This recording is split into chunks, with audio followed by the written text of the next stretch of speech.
Hello ভাই বুবিরা, welcome to another brand new video. তো আমি এখন কথা বলবো ঈদের আপকামিং একটা সিনেমা যার নাম হয়েছে ইনসাফ। হ্যাঁ, ঠিকই শুনছেন, ইনসাফ।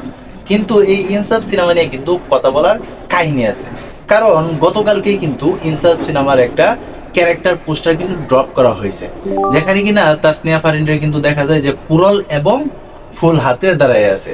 তো এই ফটোটা কিন্তু আগের যে ফটোগুলো ছিল প্রত্যেকটার সাথে কিন্তু মিল আছে। আপনি কালারের কথা বলেন বা ড্রাকের কথা বলেন, প্রত্যেকটাই কিন্তু মিল আছে। এমনকি ইনসাফ সিনেমার মধ্যে যে কুরলটা ইউজ করা হয়েছে, এই কুরলটাও কিন্তু তাসনিয়া ফারিনের হাতে আছে। ওইখানে কিন্তু তাসনিয়া ফারিনের কিন্তু খুব ভয়ানক লুকে কিন্তু দেখা যেতেছে। আমার মনে হয় যে তার ভিতরে প্রেম ভালোবাসা বলতে কিছু নাই, তার কাছে বিচারটাই আগে। আর তাছাড়া এই সিনেমাতে কিন্তু অভিনয় করছে মোশাররফ করিম এবং শরীফুল রাজ। আর এই সিনেমা কিন্তু ডিরেকশন দিছে সঞ্জয় সামাদ্দার। তো তার সিনেমা তো ভাই আগে পরে আর আমি দেখি নাই। আর তাছাড়া এই বিগ স্কেলে তাসনিয়া ফারিন কিন্তু এই প্রথম সিনেমাতে আসতে যেতেছে। তাছাড়াও কিন্তু তাসনিয়া ফারিন একটা সিনেমাতে অভিনয় করছিল, যারা কিনা ব্যবসায়িক দিক দিয়ে তেমন সফলতার মুখ দেখতে পারে নাই।